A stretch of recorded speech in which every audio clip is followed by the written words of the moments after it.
Welcome back to the Empire Builders podcast. Dave Young here alongside Stephen Semple. And today's topic, man, you keep picking topics that take me back to my childhood, Stephen.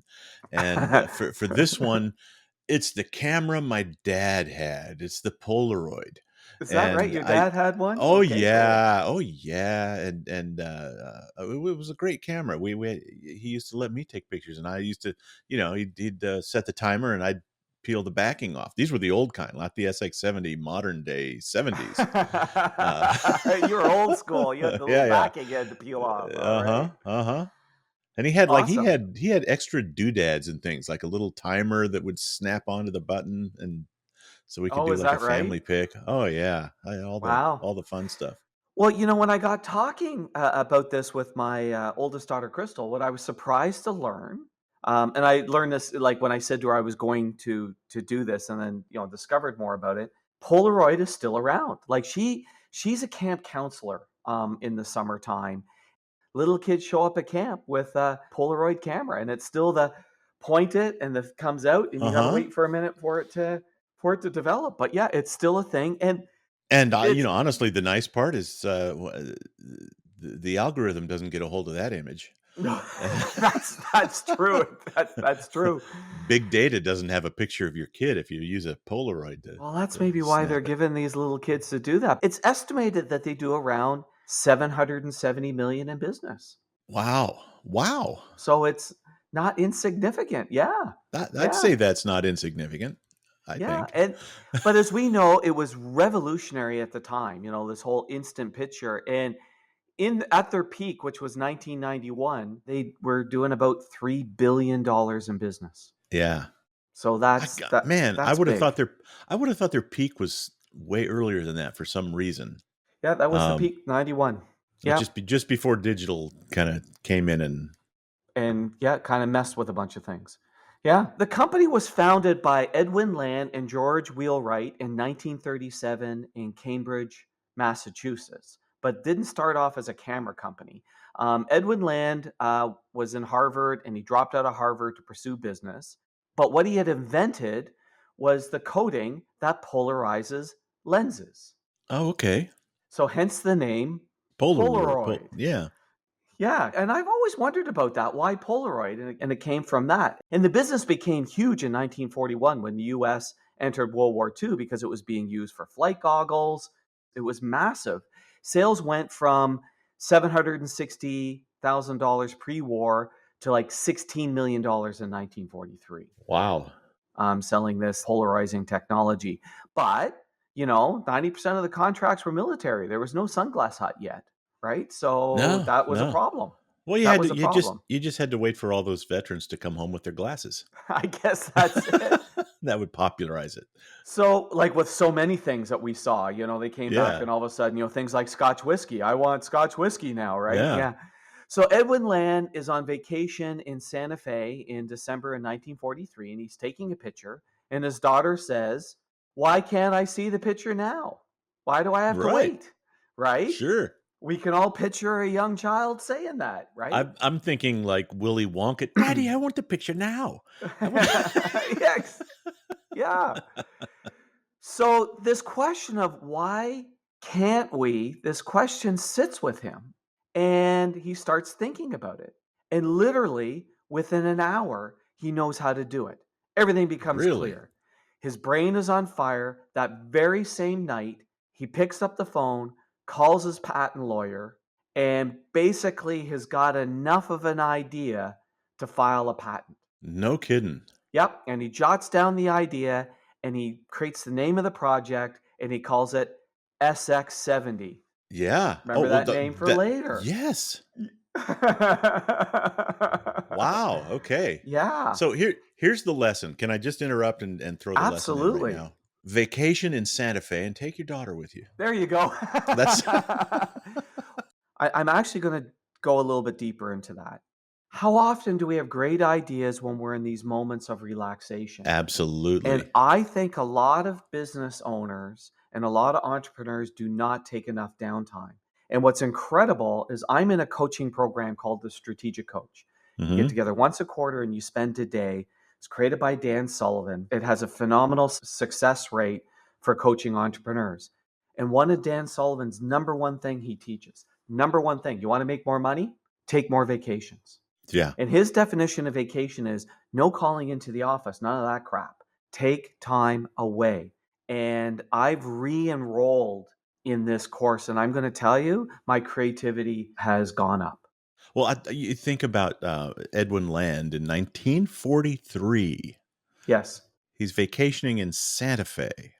I mean, there's no managing your office in 1943 Right. from Santa Fe, New Mexico.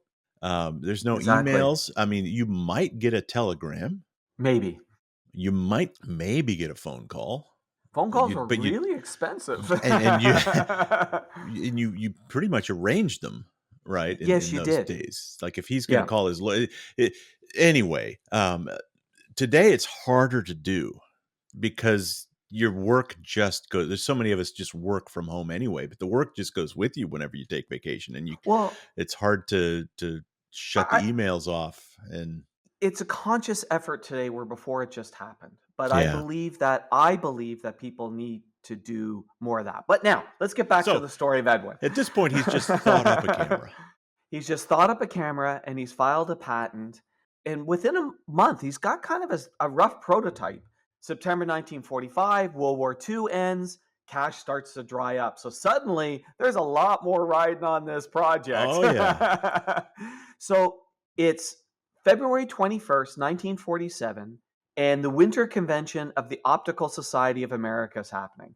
And Edwin decides he's going to present this idea of this new camera and he's going to show it off. And so he's invited the press. And what he's done is he's modified a regular camera to make this work. And it doesn't spit out a picture at this point. It happens inside the camera. So here's how he decides to present it.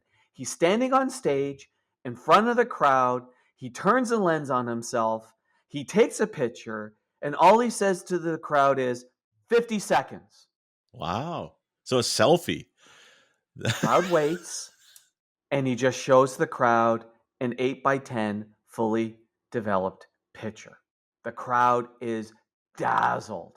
It's huge news. But what a great way to do it. Just walk Oh on yeah. stage, doesn't introduce himself, anything, turns, takes picture, 50 seconds, 50 seconds. and then shows them the picture. The next Nice. day, it's in the New York Times and other papers. A week later, it's the picture of the week in Life magazine. And at that time, Life magazine was just absolutely huge. So now he needs to make a working model. Sure. It takes a year to make a production model along with film. Now he's got to find somebody to make film. And he approaches Kodak because they had been collaborating on coatings at this point. Like Kodak actually Sure. gave Land his first contract for polarizing, and it was a coating for camera lenses, Okay. right? So now Kodak sees it as a toy and a bit of a novelty product, but they do see it as expanding the market for cameras, like a Mm-hmm. gateway thing. And in an internal release at Kodak, basically Kodak said anything that is good for photography is good for Kodak. That's back when they were thinking right. I was going to say, could you imagine? Like, they sure lost their way on that statement, didn't they? Yeah. Yeah, they did. And boy, they sure lost the spirit of that later in life. And if folks want to learn more what we're talking about on this, go to episode 148 of the Empire Builders podcast, where Gary Bernier and I go through the decline of Kodak. And when you're Yeah. listening to that, think about that statement. Mm-hmm. So anyway, go listen. It's fascinating. But Kodak agrees to help develop the film. November of 1948, after 2 years, the first camera goes on market as the Model 96 Land camera. That's what they call it. I remember the Polaroid land cameras. Yep. Yes, yes. Now, with this camera, you have to wait a minute between shots because the film stays in the camera until developed. Okay. That's how the first ones worked. And it's released on Black Friday, 1948. The price is $89.75, which is about $1,000 in today's money. And it launches in Jordan Marsh department store in Boston and sells out in a day. Mm. The first year's sales are $5 million. And the most optimistic projection that they had come up with was that at most 50,000 units would ever be sold total. Well, in the first 8 years, they sold 1 million units, Yeah. right? So, like, it blew through everything. And the interesting thing about Land is Edwin Land, it was actually named as one of Steve Jobs's heroes. Like, this was one of the people Jobs idolized in terms of his ability of thinking about products and developing products and things along that lines. And Land wanted artists to use this camera as well. He didn't want it to just be a toy and novelty item. So he hires Ansel Adams as a consultant. Cool. Right? All right. And one of the first things he does, he goes to Merrill Way Morris. Like, the first camera was also sepia tones, and he wanted to move it to black and white. And that was a big job. And she Mm. comes up with a solution, but there's a problem. Stay tuned. We're going to wrap up this story and tell you how to apply this lesson to your business right after this. Hey, Rick, do you ever feel like, Yeah, I do. Spinning my wheels, getting no traction. I was going to say, like we're part of a computer simulation, you know, like the Matrix? Oh, I guess. Your business still isn't growing, huh?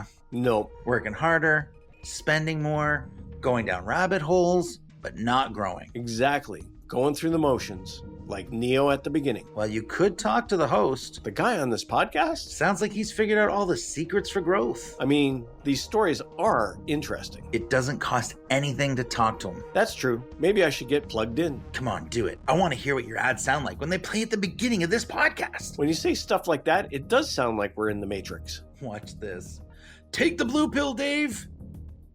Let's pick up our story where we left off, and trust me, you haven't missed a thing. Like, the first camera was also sepia tones, and he wanted to move it to black and white. And that was a big job.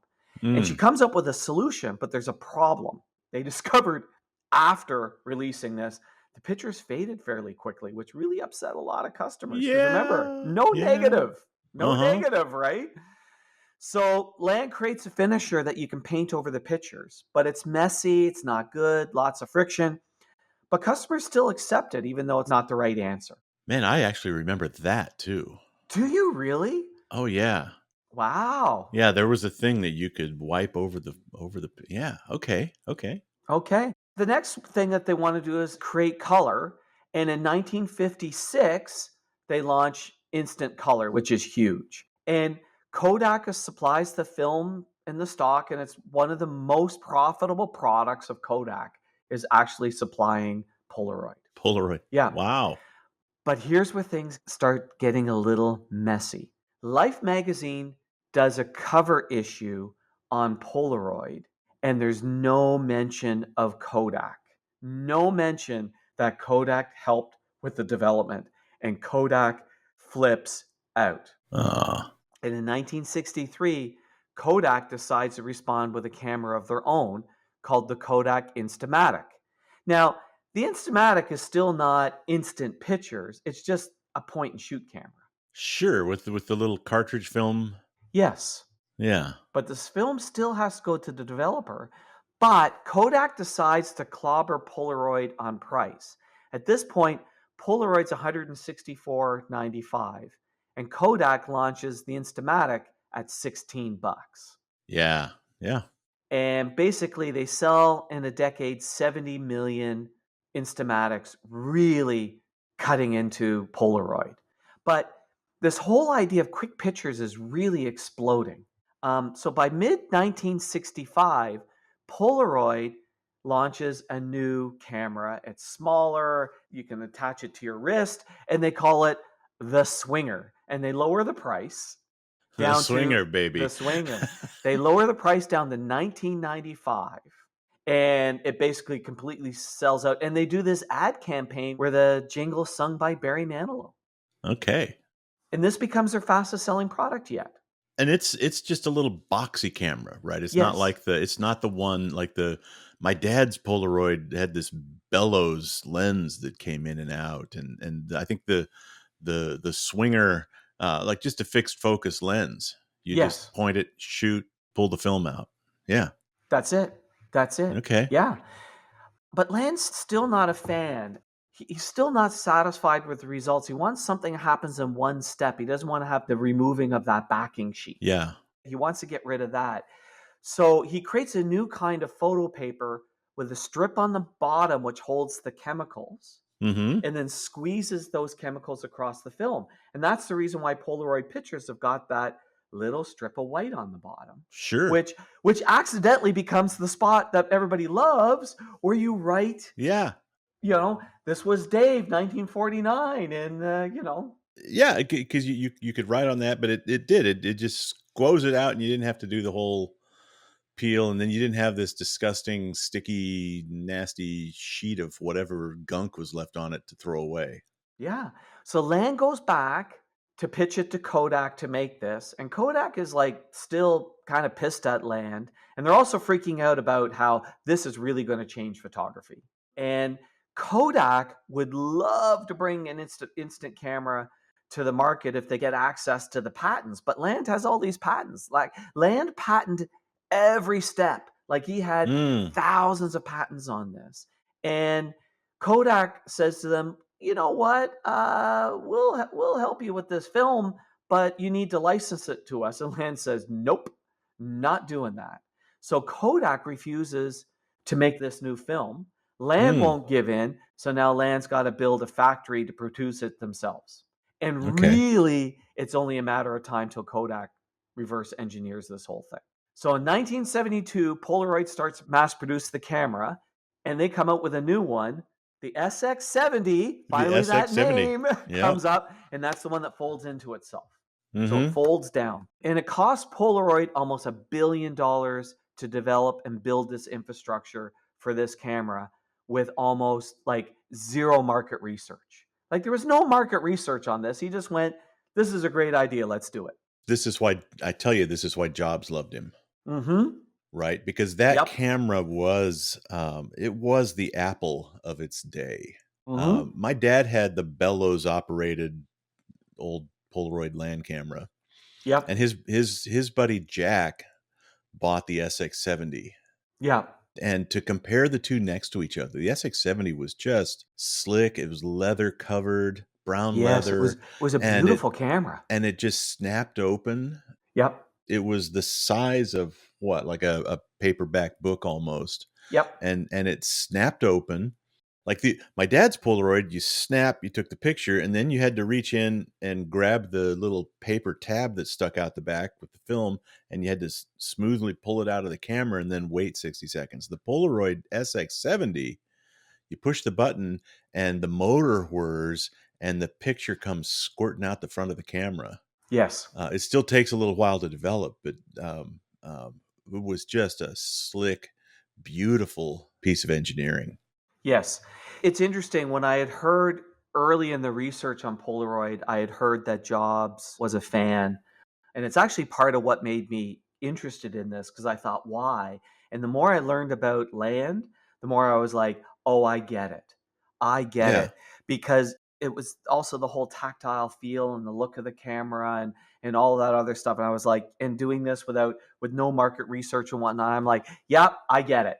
And also the whole thing coming from just the question of the kid, like saying, why can't we do this? Yeah, I Mhm. totally get it. So the SX70 comes out, and it's a monster success on launch. And Polaroid, it really invests in Hollywood. They go for celebrity endorsements. They get famous artists and photographers using the camera. The stock soars. But Kodak is still a threat. Kodak knows how to make cameras, and they know how to make the film. There's just like the legal problems of patent. So Mhm. Kodak creates kind of a clunky knockoff, and Polaroid sues. And it Mhm. takes 14 years, and eventually Polaroid is awarded $900 million. Land dies before the settlement ever happens. And following Land's death, the company stagnates. And basically, because he passes away in 1991, and in 2001, Polaroid declares bankruptcy. Mm. Now, they were still doing some production, and they were licensing but winding down, and there was lots of lawsuits and changing of hands. Then in 2017, the name and the last factory that was still around was acquired by a Polish investor, Slava Slomowski, who rebuilt the process from scratch. He reverse engineered everything. And today they're doing like $770 million worth of business. And let's face it, the Polaroid picture was the inspiration for the Instagram logo. We all know that. Oh, yeah. Yeah. Yeah. So it's really quite a remarkable business and story that all started with a child's question while on vacation. Mm-hmm. Take your kids on vacation to Santa Fe. That's the maybe it doesn't have to be Santa Fe. Right. And again, we talked about this. The thing that's missing in the world today is this whole part of disconnecting. Mm-hmm. Mm-hmm. There's a power that happens. Like I think one of the mistakes entrepreneurs are making today and business people is this constant in business. We work from home, we take our jobs on vacation. I was talking to you earlier about being in this program run by Dan Sullivan, the Strategic Coach Program, Mm-hmm. which is for specifically for high performing entrepreneurs.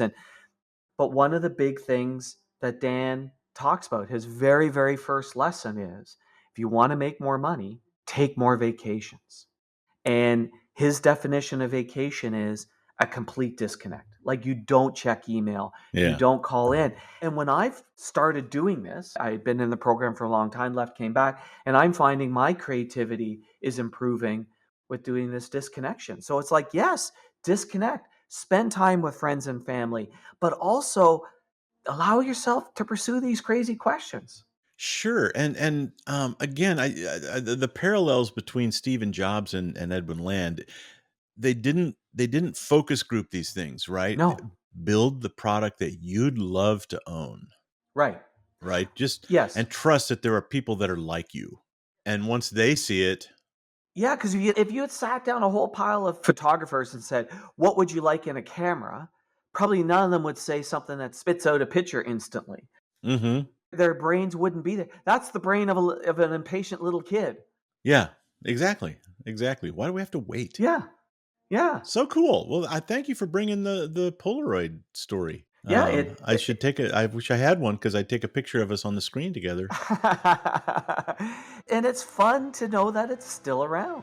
Yeah, awesome. You got anything else? Are we good? No, that's it. Thanks, man. Are we set? Click. Thank you. Click. Click. Thanks, David. Thank you. Thanks for listening to the podcast. Please share us, subscribe on your favorite podcast app, and leave us a big, fat, juicy 5-star rating and review at Apple Podcasts. And if you'd like to schedule your own 90-minute empire building session, you can do it at empirebuildingprogram.com.